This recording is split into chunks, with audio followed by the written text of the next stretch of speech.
Bonsoir à tous, votre journal hebdomadaire Cap l'Info, c'est maintenant. Voici les titres. Comment lutter contre les freins liés à la formation et l'insertion professionnelle, réduire le taux de chômage sur notre île, des réponses apportées par la région Réunion et ses partenaires à travers l'organisation du mois de la formation professionnelle 2025. Karine Nabeneza, vice-présidente de la région Réunion, partagera avec nous son expertise en tant que déléguée en charge de la formation professionnelle pour la collectivité. Création d'un nouveau campus pour les étudiants en architecture du territoire. La pose de la première pierre a eu lieu au port cette semaine. Nos équipes y étaient. Les breakdancers sous le feu des projecteurs à l'occasion du Battle of the Year qui a eu lieu en juillet dernier. Nous y reviendrons dans le MAG de la semaine. Lancement officiel du mois de la formation 2025. Pour la deuxième année consécutive, la collectivité régionale y réaffirme son engagement de permettre à chaque citoyen de s'insérer rapidement et durablement dans le monde du travail par la voie professionnelle. Des mesures concrètes sont mises en place pour lever les freins à la formation, notamment l'augmentation de salaire des stagiaires. Reportage. La revalorisation de la rémunération des stagiaires, c'est l'une des mesures phares de cette deuxième édition du mois de la formation professionnelle. Comptez 175,32 € de plus pour les 16 à 18 ans, plus 30% pour les publics de 18 à 25 et une rémunération d'un montant de 1 000 € pour les plus de 25 ans. Une bonne nouvelle pour les stagiaires. C'est beaucoup plus attractif et beaucoup plus motivant puisque forcément la partie financière est une motivation aussi pour nous en tant que stagiaires. Oui. Je suis véhiculé, donc pour tout ce qui va dire essence, le repas, tout ça ici, le midi à l'AFPA, ça va beaucoup aider. Moi j'ai le projet d'ouvrir une entreprise, donc mettre un peu de sous de côté, c'est bien. Ça fait 300 € qu'on va avoir en plus de ce qu'on gagne et ça va nous pousser un peu plus à vouloir faire cette formation. La région fait de la formation professionnelle une de ses priorités et consacre un budget de 110 millions d'euros pour permettre l'égalité des chances pour toutes et tous. Un investissement dans la réussite car un stagiaire serein sur le plan matériel est un stagiaire plus concentré. L'objectif premier de cette édition 2025, trouver des solutions aux difficultés auxquelles sont confrontés les stagiaires en adaptant les montants aux réalités économiques. Dès le 1er septembre, verront leur rémunération stagiaire revalorisée pour aller se former, acquérir un titre professionnel, se projeter dans la vie, à s'insérer durablement. Pour la collectivité, il s'agit là d'un investissement en faveur de la réussite des Réunionnaises et des Réunionnais. Jusqu'au 19 septembre, rencontres et ateliers auront lieu sur toute l'île. On souligne que ces événements sont gratuits et ouverts à tous. Parlons à présent du nouveau dispositif AVIP qui répond à un besoin concret. Permettre aux parents en situation de monoparentalité, engagés dans un parcours de formation ou d'insertion, de bénéficier d'une solution de garde adaptée pour leurs enfants de 0 à 3 ans. Pour y parvenir, la région finance la réservation de 50 places dans des crèches réparties sur l'ensemble du territoire. Les explications avec nos équipes sur le terrain. Lever les freins périphériques à la formation professionnelle, c'est toute la volonté de la région Réunion. Dès le 1er septembre, un nouveau dispositif verra le jour. Des crèches à vocation d'insertion professionnelle. 50 places gratuites sont mises à disposition des stagiaires en monoparentalité. Ce sont des places qui seront réservées aux demandeurs d'emploi, je l'ai dit, en situation de monoparentalité, qui, après avoir travaillé leur projet professionnel avec France Travail, s'engagent dans un parcours de formation qui sera validé et financé par la région Réunion. Ces places en crèche seront garanties lors de toute la durée de la formation. Pour la région, il est important de préserver le pouvoir d'achat des Réunionnais qui ont la volonté de reprendre leurs études. Je trouve que c'est génial, surtout pour les mamans qui sont seules ou les papas qui peuvent être seuls et qui veulent entamer des formations. Je trouve ça très bénéfique en tout cas. Et ça peut soulager financièrement, en effet. C'est un plus financièrement et aussi on sait que là, les enfants vont être en sécurité. Donc avec un bon entourage, un bon encadrement. Donc je trouve que c'est une très bonne chose pour ceux qui sont dans le cas. Une signature de convention réunissant la région, France Travail et la Caisse d'allocation familiale.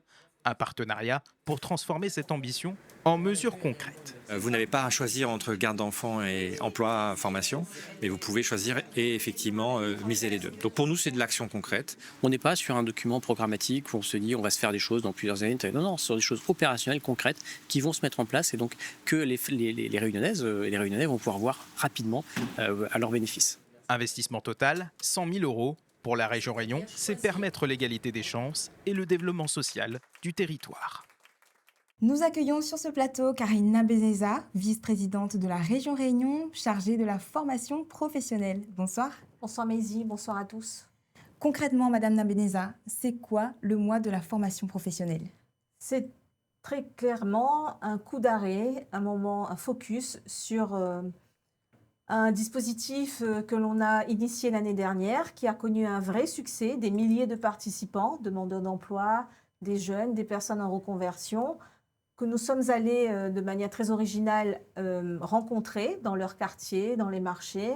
Et ils nous ont dit pourquoi, on a écouté, donc pourquoi c'était compliqué pour eux dans la vraie vie de pouvoir repartir en formation. On a entendu aussi les doléances et on a entendu aussi les fortes attentes sur un gros besoin d'accompagnement, un gros besoin sur l'orientation et un gros besoin d'information sur ce qu'est la formation et à quel point la formation, si elle est bien utilisée, pourrait effectivement changer des vies et projeter des destins de manière durable. Et donc, fort de ces réponses et de ces doléances, on a été encouragés pour lancer cette deuxième édition que nous avons voulu beaucoup plus ambitieuse, puisque sur cette deuxième édition, nous avons, avec nos partenaires, travaillé à apporter des réponses très concrètes à ces doléances et apporter des réponses et des solutions à tout ce que nous avons entendu l'année dernière.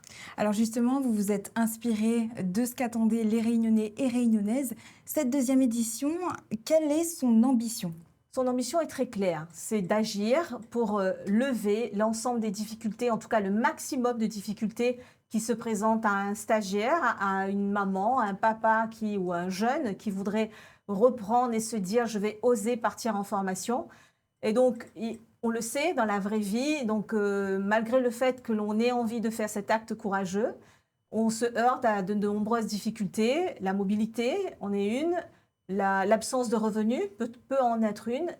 La question aussi de la parentalité, de la garde d'enfants est souvent aussi évoquée. Ça a été souvent évoqué par les personnes que l'on a rencontrées. Et pour nous, la région Réunion, aucun Réunionnais ne doit rester éloigné de la formation, puisque, in fine, de l'emploi, au motif qu'il ne puisse pas avoir accès à une solution pour contrecarrer ces difficultés. Et c'est la raison pour laquelle donc, nous avons proposé dans cette deuxième édition des mesures phares, un moment historique, un moment sans doute charnière de la formation professionnelle à La Réunion, puisque dans cette deuxième édition, nous agissons de manière très concrète pour lever ces difficultés, ces obstacles. Très clairement, donc, nous avons annoncé une mesure extrêmement importante et impactante, la revalorisation jusqu'à 1 000 € pour les plus de 26 ans et pour les personnes qui sont en situation de famille monoparentale ou en situation de handicap à compter du 1er septembre, donc 1 000 € pour aller se former. De la même manière, ce matin, nous avons annoncé, cette semaine, nous avons annoncé donc, la gratuité des places en crèche pour les familles en situation de monoparentalité. Tout cela pour vous dire que ça se rajoute également à un dispositif que l'on a mis en place dès l'année dernière, qui est sur la mobilité, qui est la prise en charge de l'entièreté du transport en commun de manière gratuite. Et donc, ces 50 places que l'on met en place de manière expérimentale sur cette année. Et nous irons bien évidemment amplifier ce dispositif avec nos partenaires. Tout ça pour dire que nous souhaitons véritablement que les difficultés dans la réalité de chacune et chacun ne soient plus un obstacle pour celles et ceux qui veulent oser prendre leur destin en main, leur dire que la région les accompagne pour travailler avec eux pour bâtir un avenir meilleur. Et justement, on les invite à participer à ce mois de la formation. On le sait, il y aura énormément d'événements tout au long du mois de septembre. Où est-ce qu'on peut retrouver le programme de ce mois de la formation ? Alors, ce programme, il est en ligne sur le site de la région Réunion. Il est effectivement diffusé sur les réseaux. Et donc, tout un chacun peut effectivement se renseigner.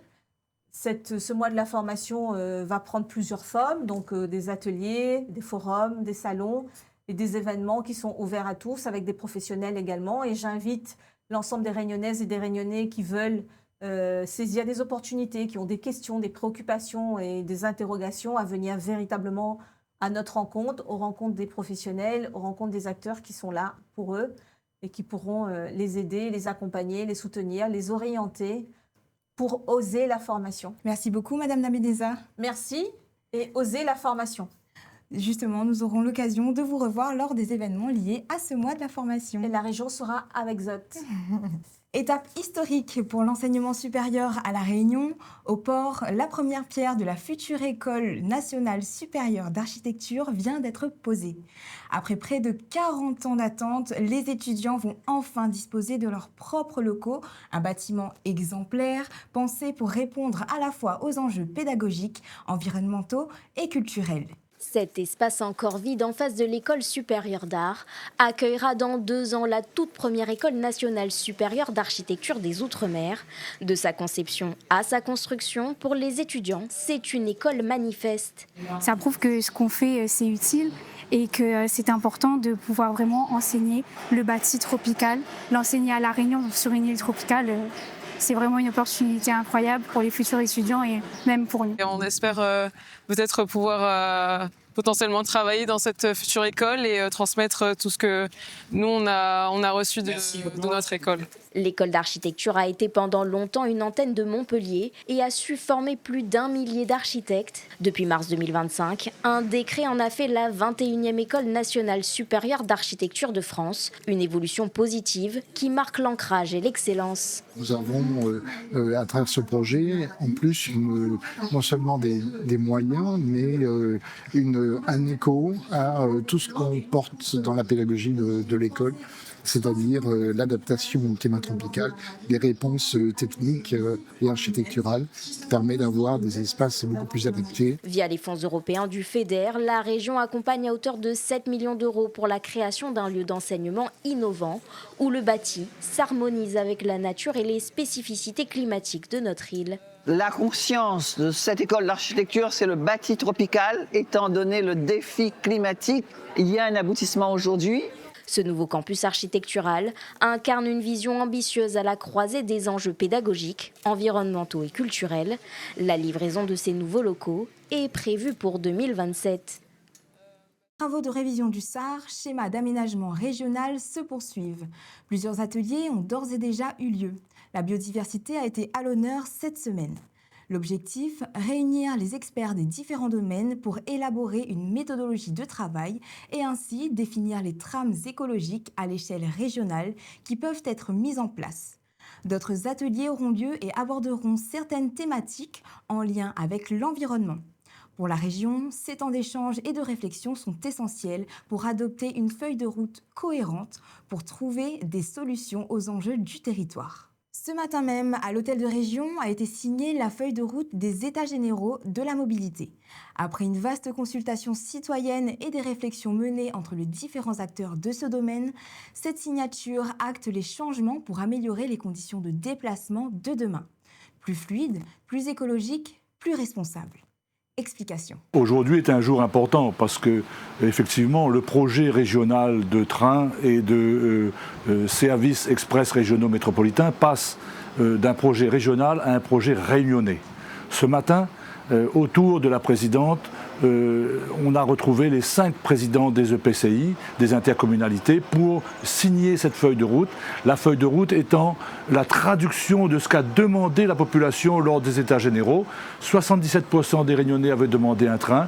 On a donc travaillé sur le train, mais pas seulement. Il y a bien évidemment toute l'intermodalité qui va autour pour que les citoyens puissent aller de chez eux jusqu'aux gares pour pouvoir emprunter ce train. Ce train ira de gare en gare, de ville en ville, très rapidement, pour permettre aux Réunionnais de se déplacer beaucoup plus facilement. Les officiels, la zone d'activité économique de Cambé y portera le nom de Victorine Tailou, figure emblématique féminine de l'entrepreneuriat local.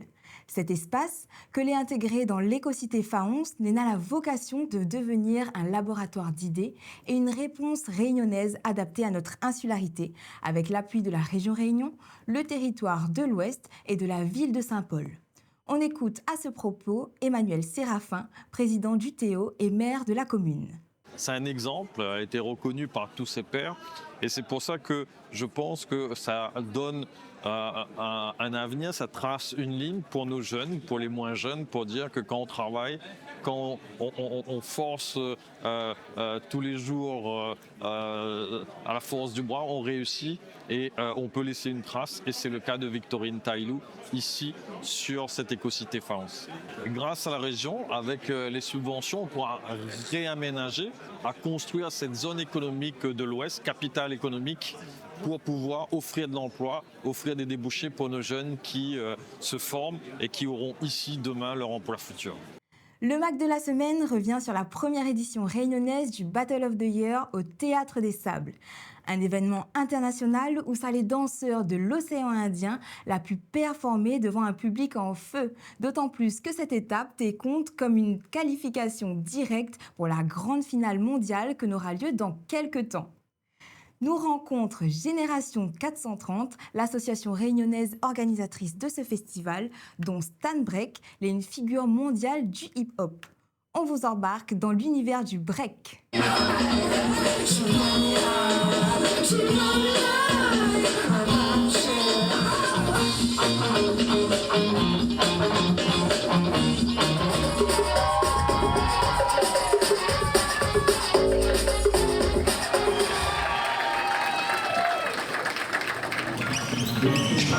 Encore. On avance. On avance. Alors on a fait un briefing, donc un speech pour parler du battle qu'on prépare. Pour Taïwan, on est 10 à être sélectionnés et à partir. Et pour la Corée du Sud, entre 10 et 15 à faire la qualification. Et les battles, ça va se passer en 10 contre 10. On va faire que travailler le show parce qu'il manque des détails. Il va falloir le travailler, il faut que ce soit construit. Parce que c'est pas encore fini, c'est 4 minutes de show, on en a fait que 2 encore. Pour les pas, il faudra le travailler chez vous, parce qu'il n'y a plus le temps de le faire là maintenant ici. Là c'est vraiment, on travaille le show de A à Z avec la construction et tout le reste. Samedi, il y a le BBF et le 6 contre 6. Dimanche, c'est le BOTY.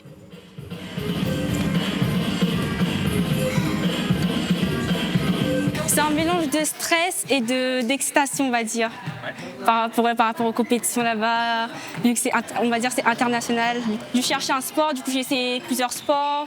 Et jusqu'à au bout d'un moment, on m'a dit il y a du break au lycée. Du coup, j'ai dit je vais tenter. Et du coup, j'ai accroché depuis au sport. Allez. Enchaîne un freeze. Enchaîne-moi un freeze.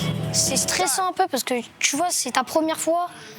C'est quand tu découvres. En fait, c'est libre. Tu es libre de faire ce que tu veux. Tu danses comme tu veux. Tu as ta manière de danser. Tu as ton propre style. Tu as des styles. Tu as des gens qui t'aiment. Tu as des gens qui t'aident. En fait, c'est de l'entraide un peu dans ce sport. On se met debout. Tout le monde. Evan, décale-toi là. Vous dansez que en haut. Il n'y a pas de sol. D'accord? Après, on va aller au sol. 3, 2, 1. On reste au sol. On y va.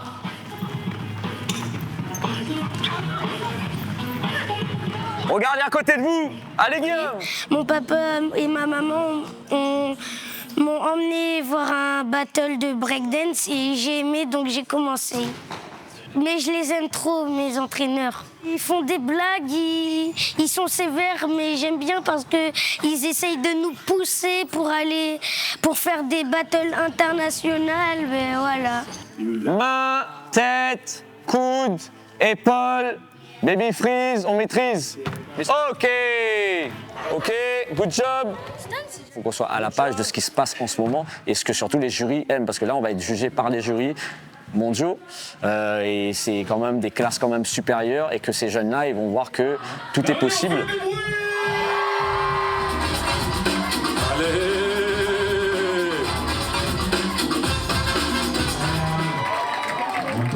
Avec des jeunes de quartier qui avaient comme passion la danse artistique. Ils étaient dans des sports co, mais en même temps ils se sont dit pourquoi pas essayer le hip-hop. Et après ça a matché et c'est resté.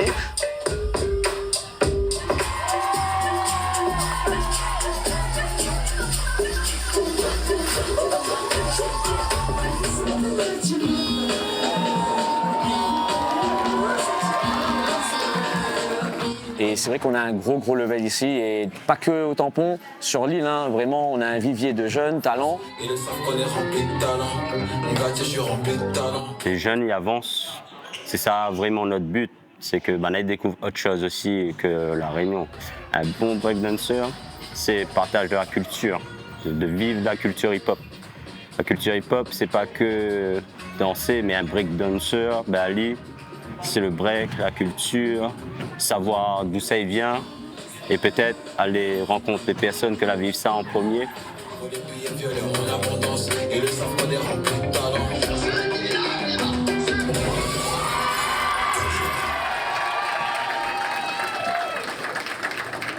Il fait toujours plaisir de mettre en l'air bande talent pays. Et d'ailleurs, en parlant, The Tipeee retrouve la pétillante Aurélie Béton dans l'émission Mazine Réunion tous les lundis à 13h10 sur Antenne Réunion ou en replay. Les temps pour moi de clôture cette édition de Cap l'Info. Merci d'avoir été au rendez-vous. Mi souhaite Azote un bon week-end et Midi Azote à la semaine prochaine.